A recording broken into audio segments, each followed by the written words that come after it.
to Engineer Simeon Chavez, Campus President, Mrs. Marina A. Chavez, the Directress, Engineer J. A. Chavez, the Chairman of the Board, to the Vice President for External Affairs, Jan Chavez Arceo, to the Dean of the College of Arts and Sciences, Dr. Emily Wagan, to the Program Head of the Psychology Department, Ma'am Ariel J. Mingwa, to our HR Manager and at the same time the Guidance Counselor, Ma'am Shelly Del Ocampo, to our faculty, parents, students, and other guests, good morning. So it is indeed a great honor and pleasure to speak in front of you right now. Being invited by one of my former students, and also I can say one of my best students in the graduate studies, Ma'am Mingwa, maraming salamat po. So the tradition of Phoenix ceremonies dates back to the late 19th century when nursing school began using the ceremony to mark the completion of nurses' training.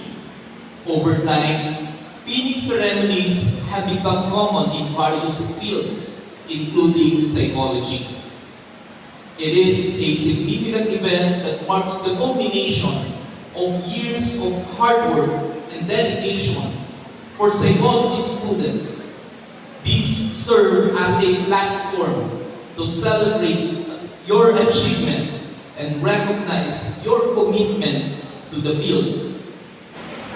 It provides you an opportunity to reflect on your accomplishment and celebrate your achievements with friends, with families, and colleagues.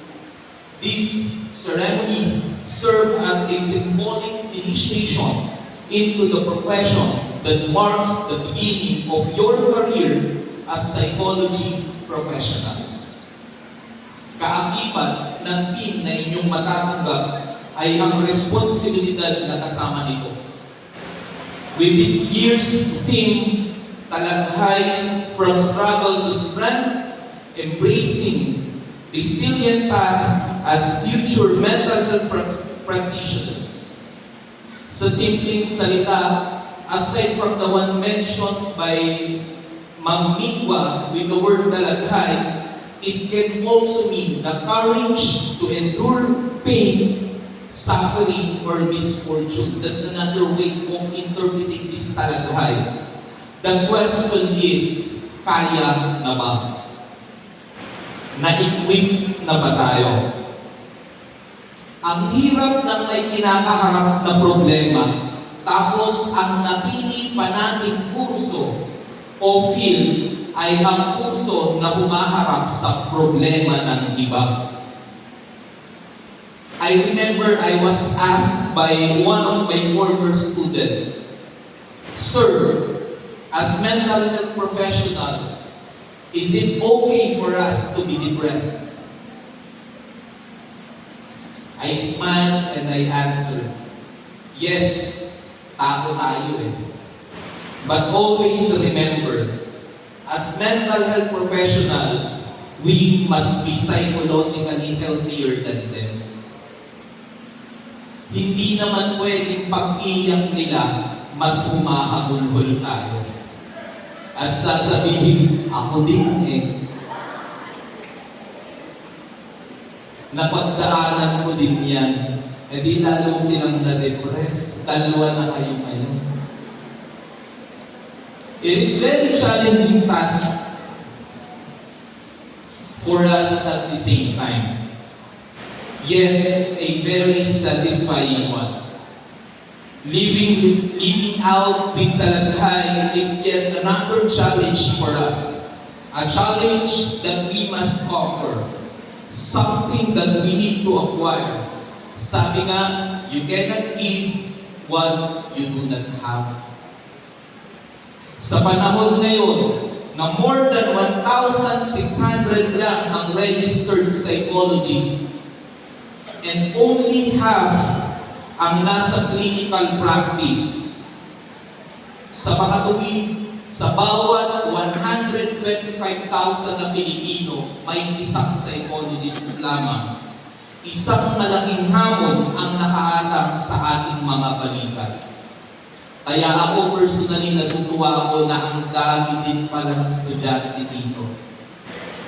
I passed the licensure examination for psychometrician in 2016. The guidance counselor exam in 2017. Since then, I handled various issues concerning simple problems of students to something that you might want even to think of. But looking at the bigger picture, it seems nothing has really changed. There are still a lot of things to be done. Mental health problems still continue to increase. It is when I realized that the problem of mental health needs a collective action. I decided to become a full-fledged psychology educator so I can teach and train more people who may be of help on this campaign against discrimination, against other mental health issues. Ang dami pa kasi hindi bukas ang isip patungkol dito. Kailangan natin mas dumami pa.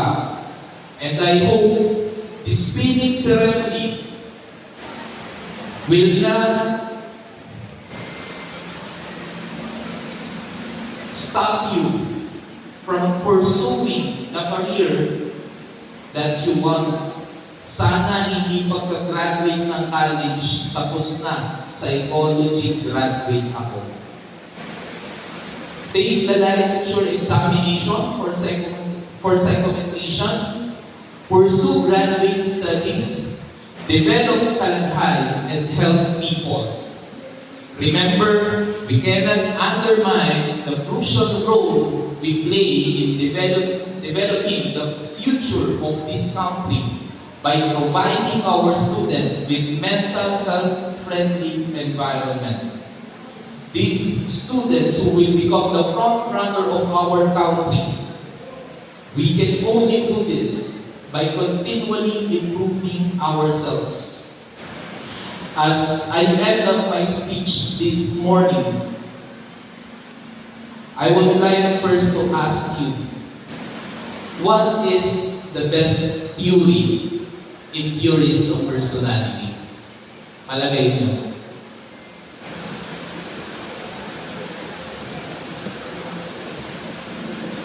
May mga nagbubuka ng bibig. Some might say yung theory ni Freud. Some will say under behaviorism. Some will say from the existentialism.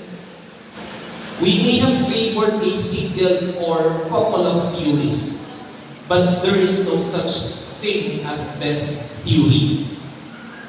God is so great that there is no single theory that can best describe the complexity and uniqueness of people.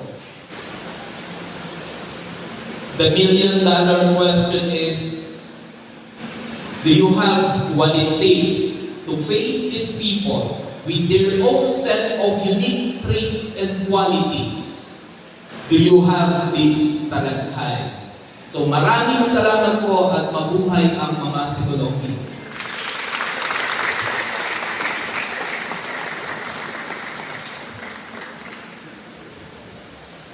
Thank you so much, Mr. Mark Moraleja, for sharing your story and wisdom with us. Your journey resonates with us all, and we are grateful for your inspiring words. Once again, let's give an